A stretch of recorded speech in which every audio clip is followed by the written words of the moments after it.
र यो next question छ 3rd नम्बर क्वेसन। अब यसमा चाहिँ के भनेको छ भने RCC frame structure building having estimated future life of 80 years भनेको छ। फेचेस ग्रस एनुअल रेन्ट भनेको छ है। भने यो रेन्ट फेच गर्छ भन्दा बित्तिकै के बुझ्नु पऱ्यो भने यो चाहिँ रेन्टल मेथड हो भनेर बुझिहाल्नु पऱ्यो। रेन्ट फेच गर्छ भन्दा बित्तिकै रेन्टल मेथड हो यो भनेर बुझ्नु पऱ्यो। त्यसपछि नेक्स्ट के भनेको छ भने अनि फर्दर के भनेको छ उसको चाहिँ पर मन्थ रेन्ट दिएको छ 22,220 रुपियाँ चाहिँ 2220 per month. Work out the capitalize value मात्रै निकाल भनेको छ अहिले on the basis of 6% net yield भनेको रहेछ। The rate of compound interest rate for the sinking फन्डको लागि चाहिँ कति भनेको छ सिङ्किङ फन्डको लागि चाहिँ 4% भनेको छ है। द ल्यान्ड प्लट अफ एभो बिल्डिङको चाहिँ ल्यान्ड प्लटको एरिया दिएको छ एन्ड कस्ट अफ ल्यान्ड भनेको चाहिँ कति छ 120 एउटा स्क्वायर मिटरको लागि र आउटगोइङहरू दिएको छ है। र यसलाई कसरी गर्नु पऱ्यो भने सुरुमा चाहिँ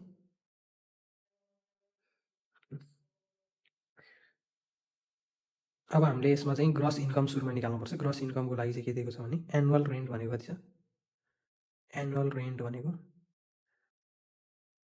2220 पर मन्थ भनेको छ है। भनेको 1 महिनाको लागि हो तर हामीले चाहिँ एनुअली निकाल्नुपर्छ भने यसलाई 12 ले मल्टिप्लाई गर्नु पऱ्यो 1 वर्षको लागि 2220 2220सँग मल्टिप्लाई गर्नु पऱ्यो है। ल अब यो गर्दाखेरि कति आउँछ हेरौँ 12 इन्टु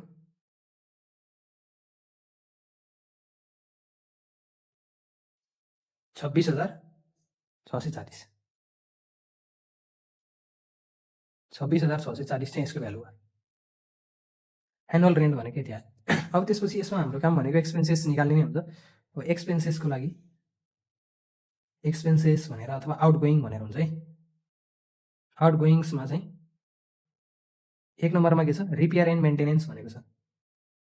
रिपेयर एन्ड मेन्टेनेन्स भनेको कति छ इज इक्वल टु 1/12 अफ यो चाहिँ ग्रस इन्कम भयो। अब यो चाहिँ ग्रस इन्कम भनेको यति भयो 1/12 अफ ग्रस इन्कम भनेर भनेको छ है।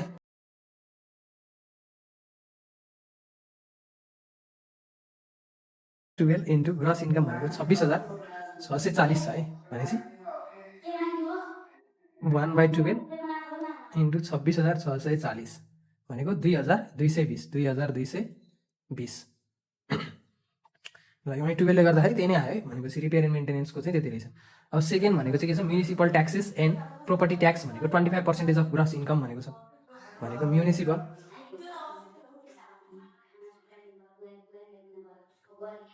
एन्ड प्रोपर्टी ट्याक्स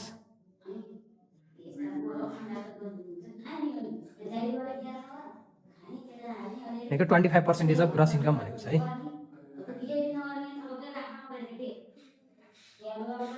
25/100 गर्नु पऱ्यो पर्सेन्टेज भनेपछि into 26,640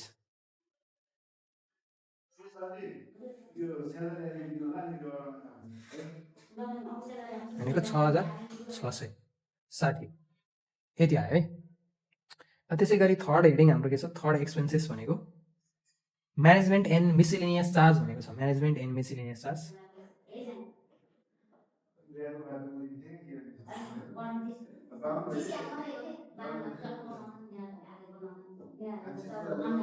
equal to 7% of gross income भनेर भनेको छ। 7% equal to 7% of gross income भनेको छ। त्यो भनेको चाहिँ 7/100 इन्टु ग्रस इन्कम चाहिँ 26,640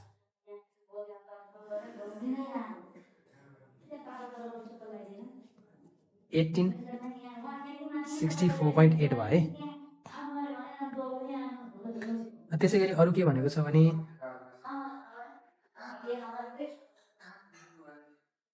अनि एउटा के अझै के भनेको छ नि rate of interest for sinking fund भनेर भनेको छ है।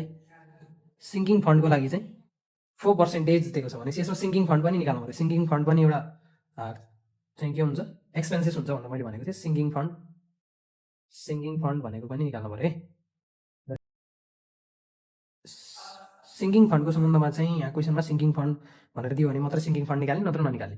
अब यसमा चाहिँ सिङ्किङ फन्डको फर्मुला के थियो is C minus S into I divided by 1 plus I को पावर n माइनस 1। अब C भनेको चाहिँ कस्ट अफ बिल्डिङ है। कस्ट अफ बिल्डिङ भनेको छ कस्ट अफ बिल्डिङ भनेको प्लिन्थ एरिया अफ बिल्डिङ भनेको 800 दिएको छ र चाहिँ प्लिन्थ एरिया रेट चाहिँ 150 दिएको छ। भनेपछि सी भनेको plinth area into plinth area rate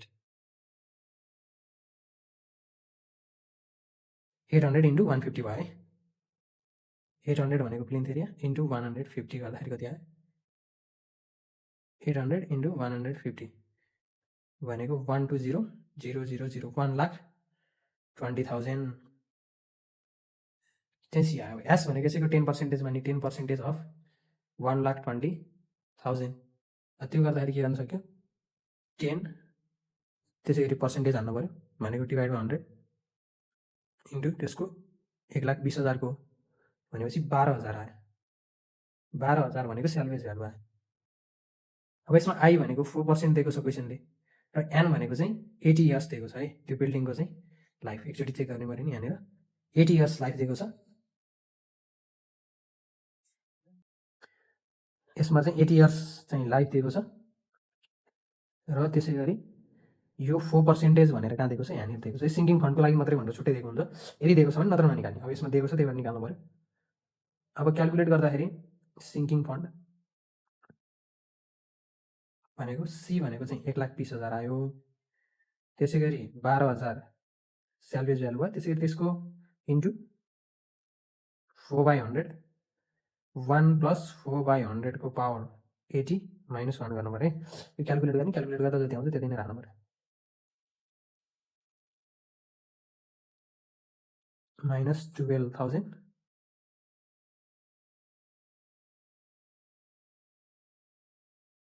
divided by 1 + 4/100 यसको पावर 80 - 1 इन्टु 4/100 भयो बाहिर पनि 4% छ भनेपछि त्यति आयो 195.92 आयो यति भनेको चाहिँ एक्सपेन्सेस भयो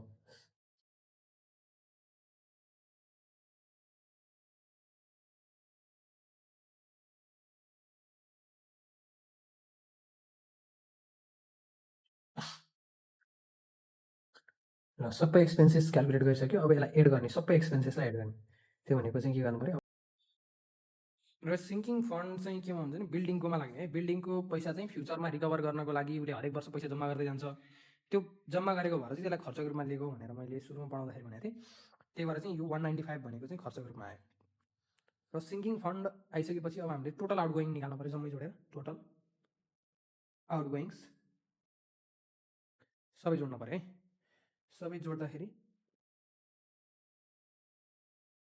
सुरुको छ 2,220 प्लस 6,660 प्लस 1864.8 प्लस लास्टमा जोड्नु पऱ्यो 195.92 गर्दाखेरि कति आयो 10,940 आयो है 10,940 2220 प्लस 6,660 प्लस 1,864.8 प्लस 195.92 गर्दाखेरि कति आयो 10,940.72 भनेको टोटल आउटगोइङ आयो अब हामीले नेट इन्कम निकाल्नुपर्छ नेट इन्कम भनेको के हो ग्रस इन्कममा आउटगोइङ घटाइदिने है भनेको टोटल आम्दानीमा ग्रस इन्कम भयो माइनस टोटल आउटगोइङ्स खर्च कति भयो भनेपछि रेन्टबाट उसले आएको ग्रस इन्कम भयो त्यो भनेको 26,440 यहाँ दिएको छ भनेको चाहिँ 26,640 है माइनस 10,940.72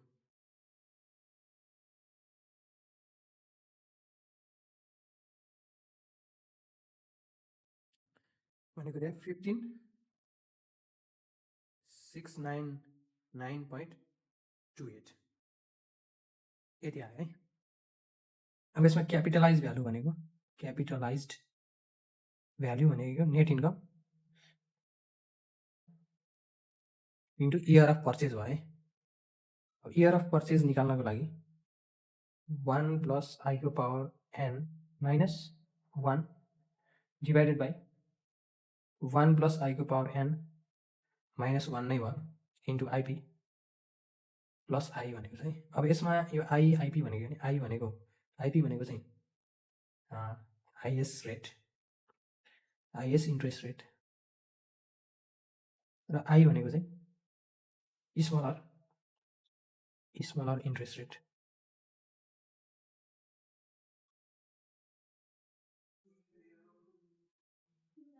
क्वेसनमा दिएको हुन्छ, क्वेसनमा चाहिँ दुईवटा इन्ट्रेस्ट रेट छुट्टै दिएको हुन्छ है।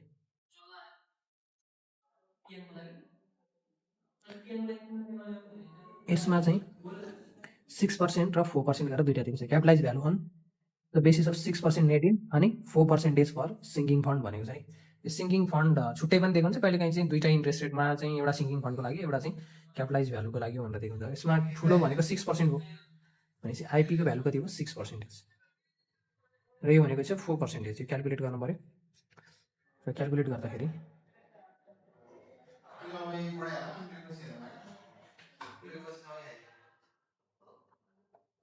1 प्लस आई भनेको स्मलर भनेको 0.04% भनेको टु द पावर 80 माइनस 1 भयो divided by 1 plus 0.04 to the power 80 minus 1 into 0.06 plus 0.04 गर्दाखेरि 16.17 आयो, 16.17 आयो। अब देयरफोर क्यापिटलाइज्ड भ्याल्यु भनेको कति हो 15699.28 इन्टु 16.17।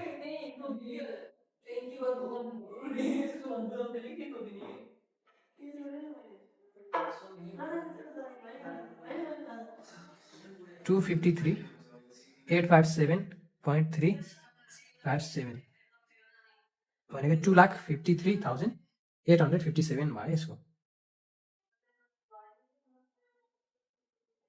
क्यापिटलाइज भ्यालु भनेको चाहिँ यति नै भयो।